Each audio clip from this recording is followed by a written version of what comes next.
So, do you remember that time when lead Disneyland entertainers had to deal with possible radioactive fallout from a nuclear incident? That happened not far from where they were performing? My guess is probably not, because that is one of the strange stories that has faded away into the depths of Disney history.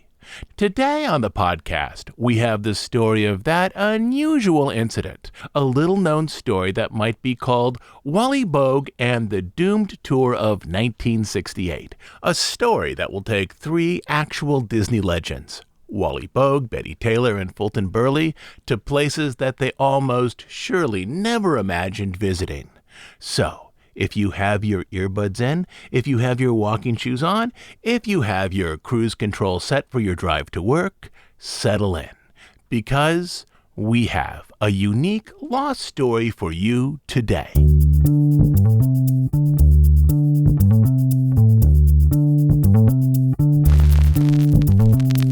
During the time of Walt and Roy Disney, the entertainment division at Disneyland often brought music, comedy, parades, and even full shows to guests outside of Disneyland, with performers whose main job for most of the year was performing inside the park. Among the most famous shows at Disneyland during this time was the Golden Horseshoe Revue, which for years starred comedian Wally Boag, singer Betty Taylor, Irish tenor Don Novis, who was later replaced by Fulton Burley. It was a Western music and dance review filled with jokes, humorous asides, and audience participation. It was one of Walt's favorite shows at the park. In the 1950s and 1960s, Walt would regularly bring VIP guests to the Golden Horseshoe Saloon to watch the show from his special box, which was situated right next to the stage. If you're in the saloon today, looking at the stage, Walt's box is the one on the right. The Golden Horseshoe Revue was even featured on Walt's weekly TV show, an hour-long presentation of the Golden Horseshoe Revue, complete with some very special guests. The show at Disneyland was so popular with tourists that it produced imitations at other early cinematic theme parks, and these knockoff productions were really close to the original. There was the Golden Donkey Saloon at C.V. Wood's Magic Mountain Park in Colorado. Then there was the Diamond Lil Show at Pleasure Island in Massachusetts, which was sponsored by Pepsi, who also sponsored the Golden Horseshoe Revue at Disneyland. This was another park overseen by C.V. Wood, who had been the first president of Disneyland. Walt was aware that the public, particularly those far from California, were interested in Disneyland-style entertainment. Through the entertainment division at the park, he sent Disneyland parades to cities across the country. He also sent Disneyland performers, including those starring in the Golden Horseshoe Revue, to far-flung locations as a way of expanding Disneyland's national footprint. Though initially the Golden Horseshoe Revue had three leads, the comic Wally Boag quickly became the standout star. He was a comedian who had traveled the world doing stand-up, and now, in 1955, when Disneyland was about to open at the age of 34, Wally Boag was about to begin the most significant chapter of his life. He started at the park with a temporary 2-week contract, which turned into a 27-year gig for a total of 39,522 performances as the lovable and confused traveling salesman who interrupts one of the musical performances and then steals the show. He came to Disneyland likely believing that his stay there would be relatively brief, perhaps through summer or maybe up through the winter holidays.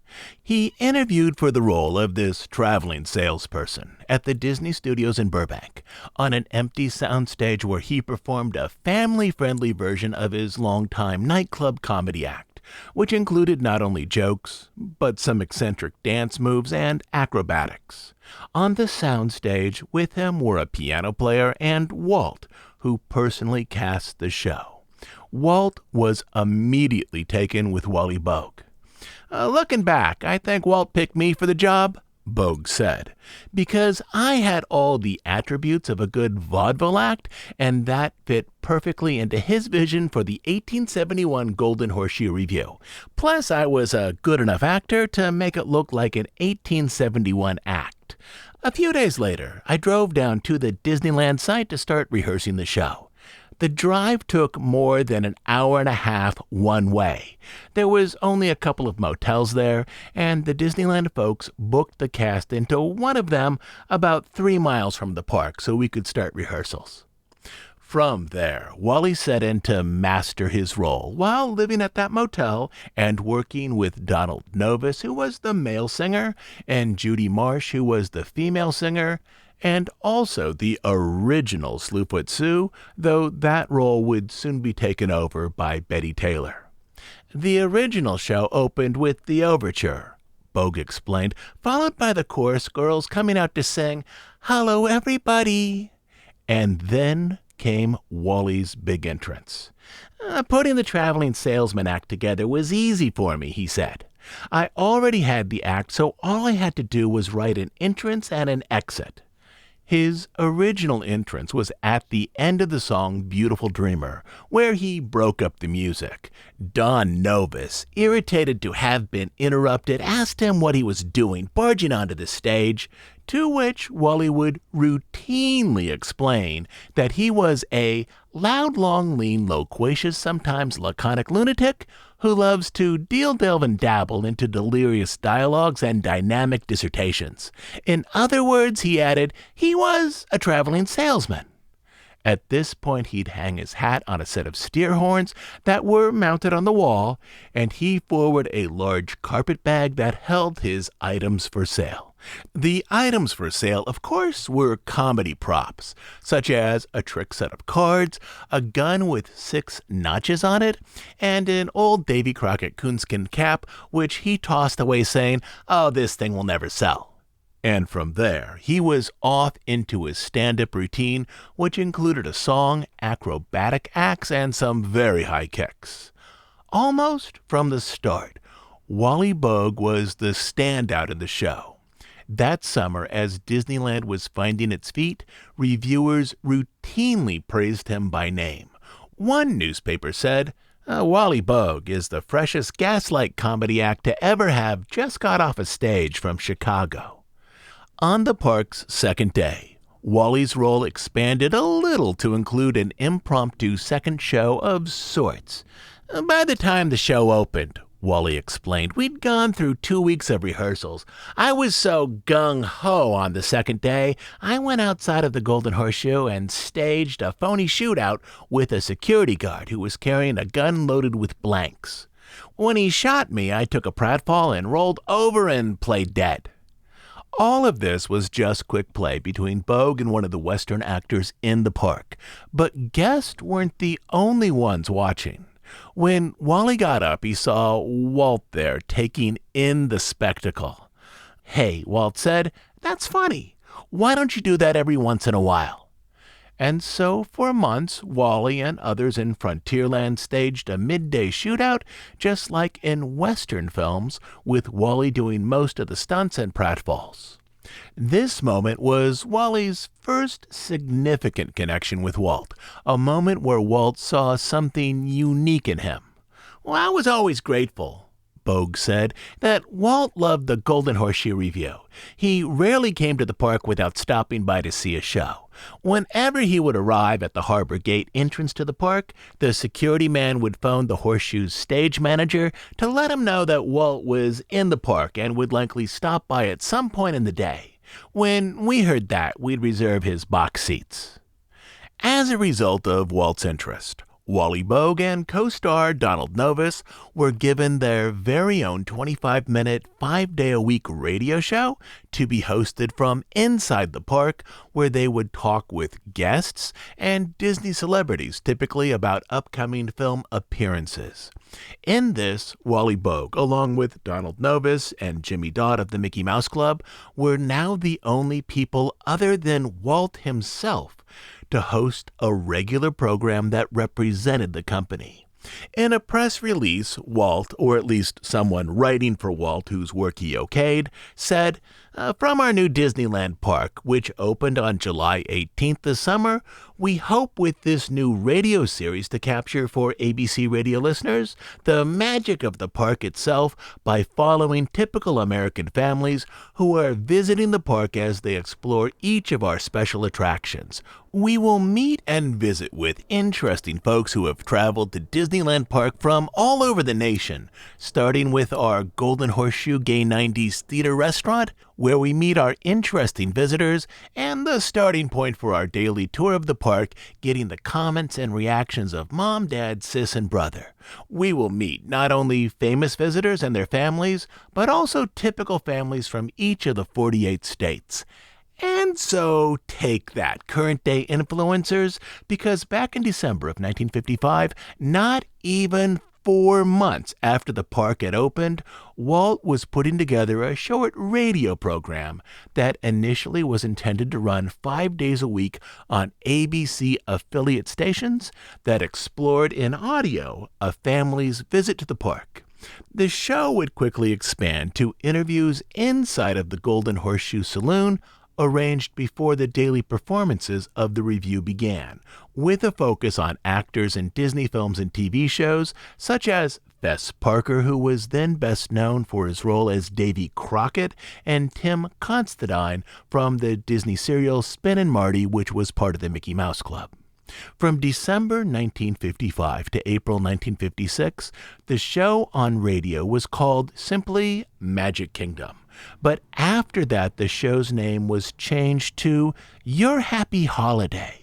This was a way for Disneyland to promote the park during its early years, especially to local listeners. It was broadcast around 11:30 a.m. each day and was targeted at an audience of what was then described as housewives, with the idea being that these audience members would then bring their kids and husbands to the park over the weekend. From a financial perspective, Disneyland struggled during its first 4 years, especially during the school year. The turning point was 1959, with the opening of the Matterhorn, the monorail, and the submarines. Though early Disneyland attractions, such as the Fantasyland dark rides, could reasonably be imitated by other amusement parks, often by swapping in public domain characters like Little Red Riding Hood to be the star of their fantasy-infused dark rides, these new rides at Disneyland, like the Matterhorn, were too expensive and too complex to be easily imitated by other parks, even those that were consciously trying to imitate Disneyland, such as those built by C.V. Wood. A few months after these rides opened and a larger wave of visitors arrived at Disneyland, Walt sent Wally Boag a letter dated November 6, 1959, arranged in light of the park's better finances. "I am happy to know," he said, through Tommy Walker, "that you are all set to be with us for another 3 years. I can't remember how many times I've seen the show, but I always find it stimulating to be there and watch the responses of the audience. And although I practically know all the routine by heart, it's always new and exciting." And with this, Wally Boag now had moved from a 2-week contract in 1955 to a 3-year contract 4 years later, a contract that would lead to other opportunities beyond the review. Even if you aren't old enough to have seen the Golden Horseshoe Review in person at Disneyland, or the Diamond Horseshoe Review at Disney World, which also for a time featured Wally Boag, you surely know his work. He was a guest on The Muppet Show and had minor roles in the Disney films The Love Bug and The Absent-Minded Professor, and even if you don't recall him from the screen, he was, and still is, the voice of Jose in The Tiki Room, a show for which Boag also helped write the script. Each time you step into the Tiki Room now, you are listening to a recording of Wally Boag as Jose, the show's MC, which was recorded many decades ago. Beyond the park during the late 1950s and in 1960, Wally Boag worked with Walt on some entertainment that Disney arranged for the Winter Olympics in Squaw Valley. And then the following year, Disney started to send Boag as a representative of Disneyland out to perform across the country. The Big Musketeer, Roy Williams, Clarence Ducky Nash, that's the original voice of Donald Duck, and I were scheduled to do the first of what would become many promotional tours for the studio, Boag explained. The first tour was to promote 101 Dalmatians, a trip that included a stop in New York where Boag appeared on The Ed Sullivan Show, doing bits from the Golden Horseshoe Review. Later tours would promote other Disney films and also Disney's move to Florida. In 1966, Walt was terminally ill with lung cancer. The last time that Wally saw Walt at the park, they toured the yet-to-be-opened building that would house the Pirates of the Caribbean. Walt walked Boag through the second story, a place that was being designed as an in-park residence for Walt and his family. Walt told Wally that he wanted to dress the apartment with some very nice furniture that the studio had bought for the film The Happiest Millionaire. Walt indicated that the dressers, chairs, and tables had been expensive, then said, "Well, I might as well get some use out of the furniture." Not long after that, Walt died of lung cancer in a hospital room across the street from the studio. But the Golden Horseshoe continued, as did Wally Boag's promotional tours, which included a 1967 tour for the movie The Jungle Book. By this point, Boag was regularly traveling first class on the company's Gulfstream, an elegant executive aircraft that was casually known around the studio as the Mouse. This was one way that Boag knew his assignments were important. He was given the Mouse for travel. Later that same year, Disneyland wanted to expand out its exposure outside of the park. Some Hollywood celebrities were making USO-style entertainment performances for troops stationed overseas. Back during World War II, many celebrities had toured bases in Europe and the Pacific, largely to great public praise. But the current war, Vietnam, didn't have the same type of public support as had World War II. Americans were divided on the country's involvement in Vietnam, and a sense of national unrest would continue and deepen as 1967 moved toward 1968. But that was not yet deeply on the radar of some Disneyland executives, such as Dick Nunis, who oversaw the park. With these elements in play, and with a likely belief that a new set of USO entertainment shows would prove just as popular with the public as those from the 1940s, Disneyland entered into an agreement to send a show overseas, not far from an ongoing conflict, as a way of showing support for the troops. In the lead-up, at least backstage, this tour was sometimes referred to as the Road to Vietnam, as though it were somehow connected to the lighthearted, feel-good Road to comedy films of the early 1940s, which had mostly been created during World War II and starred Bob Hope and Bing Crosby. But ultimately, this tour would feel nothing like a Bob Hope and Bing Crosby road comedy movie. This tour would be the tour in which nothing went right.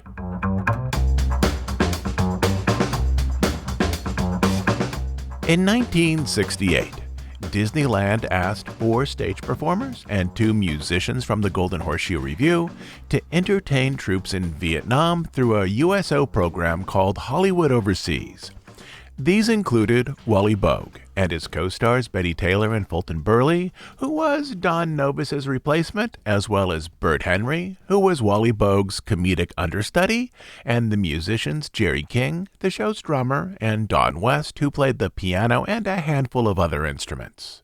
The tour was possible in large part because facilities managers at Disneyland wanted to refurbish and update the Golden Horseshoe Saloon, a task that would take a month, leaving the performers' home venue closed from mid-February to mid-March, even though all of these performers remained under contract with Disney. Wally Boag, who had toured U.S. bases during World War II, said, "It's like returning to active duty for us." Fulton Burley was himself a veteran, having served 2 years entertaining service personnel in the Army Special Services during World War II. Nearly everyone on the team saw this tour as, or at least hoped it would be, a popular sequel of sorts to the type of glorious USO tours they all recalled from the 1940s. As part of the Stages of Vietnam USO tour, the group was set to perform near battlefront areas, including military bases, outposts, and rest areas. They would leave February 13th to present a show that used part of their Disneyland performance, also some new jokes and songs that might be better appreciated by young men in active duty. We'll spend 3 weeks working out of Saigon, Boag explained. We'll be flown in by helicopter, 2 shows a day, then we go to Thailand for a week. The Pentagon signed off on the overseas tour. The Disney publicity machine revved up its engine. The performers spent 2 weeks picking out clothes for a tropical environment, as they learned that temperatures at some show locations might be as hot as 90 degrees. Most everyone in the traveling group had a suitcase full of shorts, thin shirts, and sandals. But then the first problem arrived shortly before their departure date. Viet Cong terrorism exploded in the streets of South Vietnam as part of the Tet Offensive, as a coordinated effort to repel the U.S. military, which included attacks directed at Saigon. In response, General Westmoreland, who oversaw the American operations, temporarily shut down the USO entertainment program in his region. The official reason offered by the military and by Disneyland was that until further notice in this environment, General Westmoreland's team could provide security for a single celebrity visiting the troops, specifically at a hospital or a mess hall, but not a group of entertainers. Reporters explained the change in policy this way. The first group affected by the ruling was the Disneyland Golden Horseshoe Revue, a sextet. But the official explanation was likely not entirely transparent. The first suggestion that the official reason might be limited in terms of its scope appeared 2 days later. After the announcement, Roland Beasley, chief of the Armed Forces Entertainment Office, offered a slightly different explanation than the one put forward by the general and by USO Hollywood, explaining that one of the key factors was due to a lack of available transportation. Beyond this, later that same month, a team of 6 Hollywood stuntmen would tour Vietnam as part of the same USO program with transportation and security. It's more likely, though unconfirmed, that one of 2 other opinions determined the outcome here. It may have been decided that the region was now too dangerous for a notable American female performer to tour, especially after a recent incident in Vietnam involving the singer and actress Martha Raye, who found herself in Viet Cong crossfire while singing "Hello, Dolly." She was ushered from the stage and helicoptered to safety. Or it may have been decided that Vietnam was quickly becoming too controversial for Disneyland to be associated with.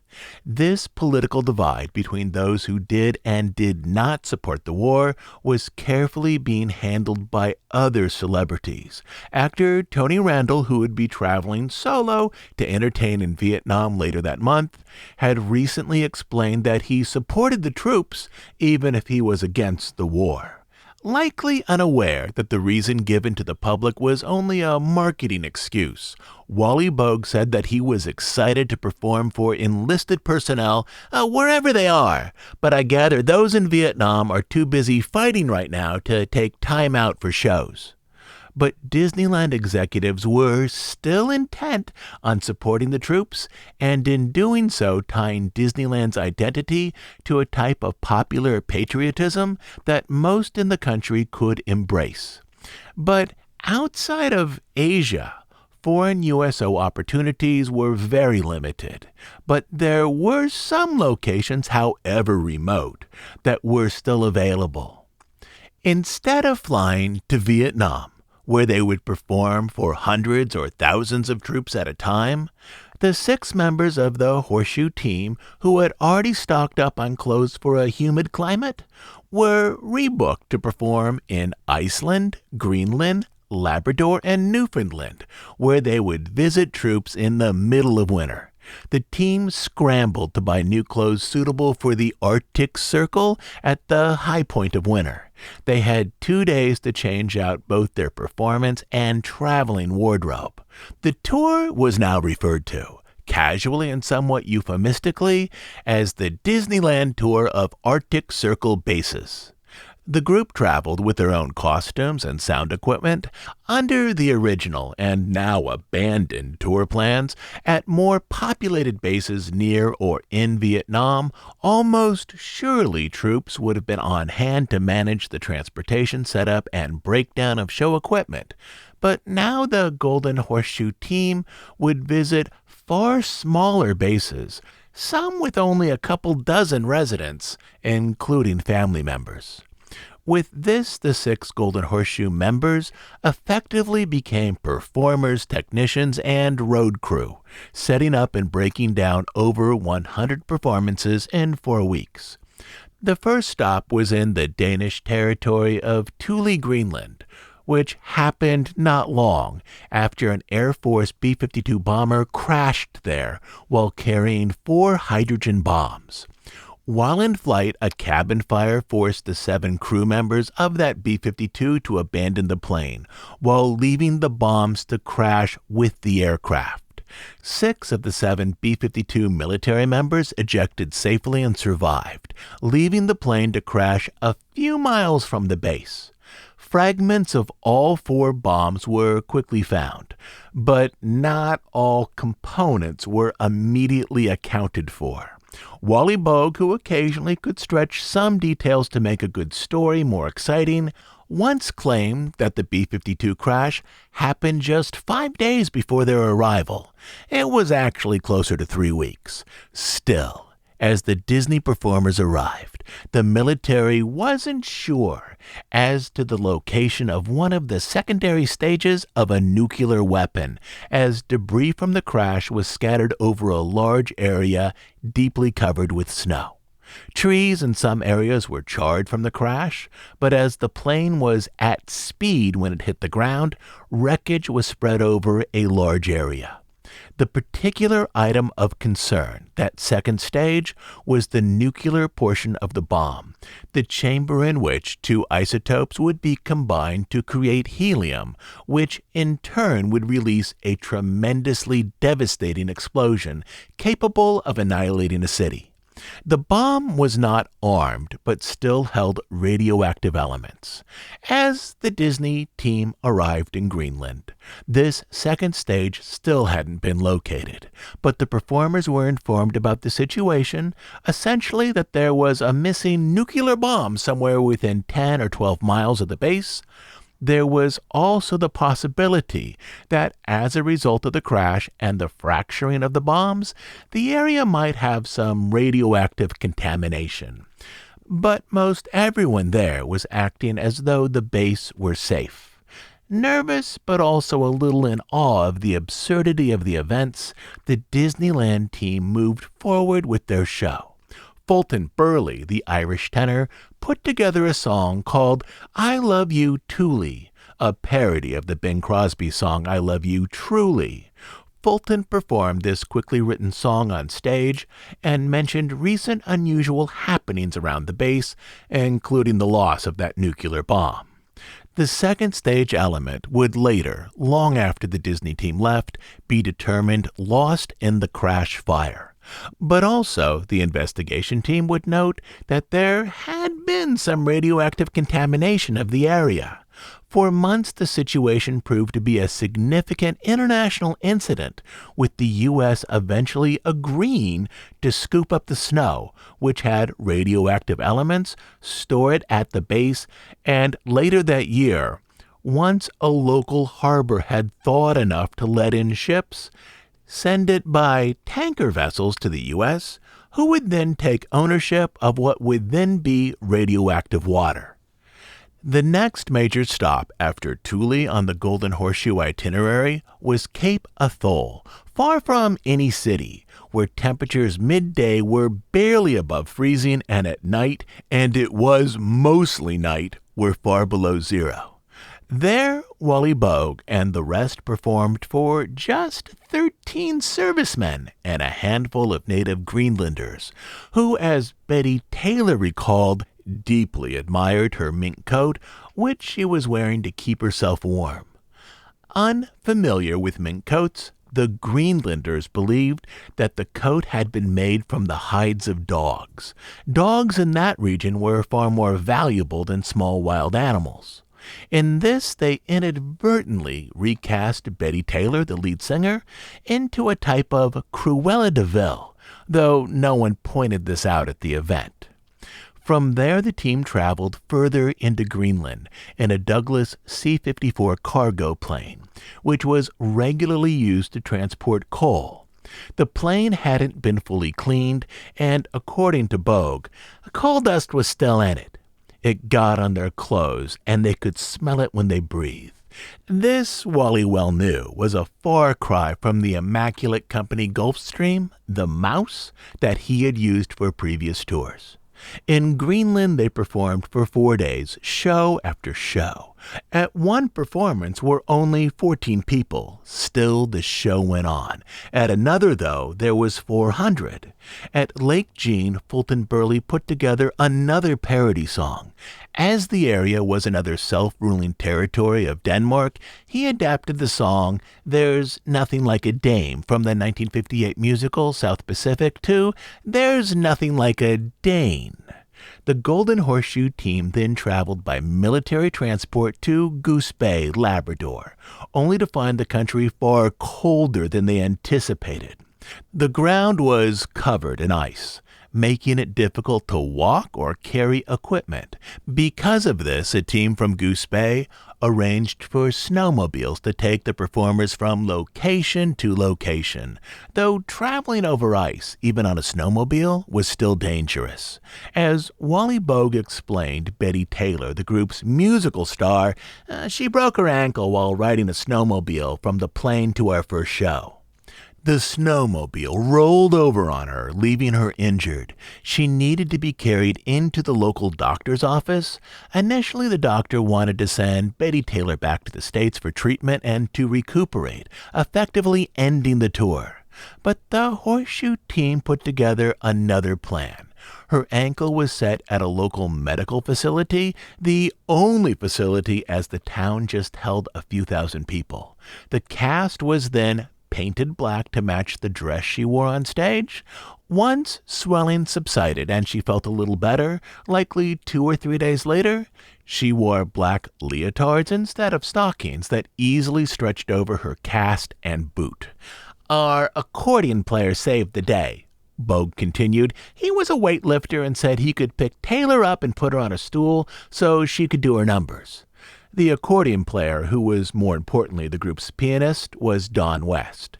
And so for the next 3 weeks, Betty Taylor was carried in and out of each performance by West, usually to loud applause, wearing a dark dress, some locally bought leotards, and her black cast.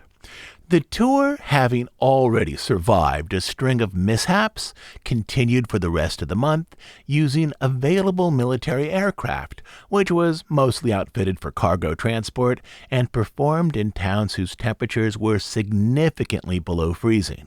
As it was winter, many places they visited were dark nearly the entire day, with the sun rising around 11 in the morning and then setting 3 hours later at 2 in the afternoon. Unlike those glamorous USO shows of World War II, which were celebrated back in the States, no reports of this unusual USO trip to the northern reaches of the planet were featured on TV back home, nor were they included in any news stories except for a couple minor mentions in small hometown papers where the performers lived. In all, the Golden Horseshoe team traveled 16,000 miles over 24 days before returning to California. On the trip, they saw nothing that resembled even a 3-star hotel. Betty Taylor continued to be helped in and out of each performance. She moved stiffly around the stage, if at all, with one foot in a cast. For larger bases, they put on two slightly different shows, one for children and another, a little more gutsy for adults. Boag explained. That's why people liked us. We played for the children of the service families wherever they were, as well as for their parents. Those that came to the shows loved seeing them. They also loved that the far-off flavors of Disneyland had finally reached the small towns where they served. One Navy commander even brought with him an opening year Disneyland brochure, which he had kept as a souvenir for nearly 13 years. With the gratitude of the audience, the performers might have been able to see the tour as a minor if unusual success. But there was still one more calamity that the tour would give them after they returned home. Back in California, Betty Taylor visited her own doctor, where she learned that her ankle had been poorly set while on tour. It would need to be rebroken and reset if the performer wanted to have a full range of movement once she returned to the Disneyland stage. She agreed, and her return to Disneyland was delayed by a few more weeks, even though the rest of the performers took to the Golden Horseshoe stage on March 20th. Once her leg had healed, she returned to the park, where clearly all of the travelers appeared happy, not only to be in their newly refurbished saloon, but simply to be back in a world they knew, far from hydrogen bombs, sheets of ice that covered the ground, and cities where the sun came out for only a few hours each day. The lead touring group of Wally, Boag, Betty Taylor, and Fulton Burley stayed with Disney for years, mostly performing at the Golden Horseshoe Saloon in California, though also Wally Boag spent a couple of years performing at the Diamond Horseshoe in Florida, a period where he also staged shows for the Top of the World Lounge at the Contemporary Hotel. But he was mostly associated with the California park. Aside from Boag's time in Florida, for the most part the main cast remained the same in the Disneyland show, except for the Can-Can girls. The Golden Horseshoe Revue would continue to perform both inside and outside of Disneyland for years, including a performance for the White House in 1969, just 1 year after that disastrous Arctic Circle tour. For each of the performers, this was a career highlight, one that was also commemorated in an early edition of the Disneyland line. On Saturday, May 3rd, the Disneyland line announced, Disneyland's own Golden Horseshoe Revue will present a command performance for the White House Correspondents Association in Washington, D.C. This is an annual event hosted by the worldwide press, radio and TV media assigned to the White House. It honors the President, the Cabinet, Supreme Court, and the Senate. Sing it to 'em, gang. Toward the end of 1981, at the age of 86, Wally Boag finally decided that it was time for him to step away from his beloved role on the Disneyland stage.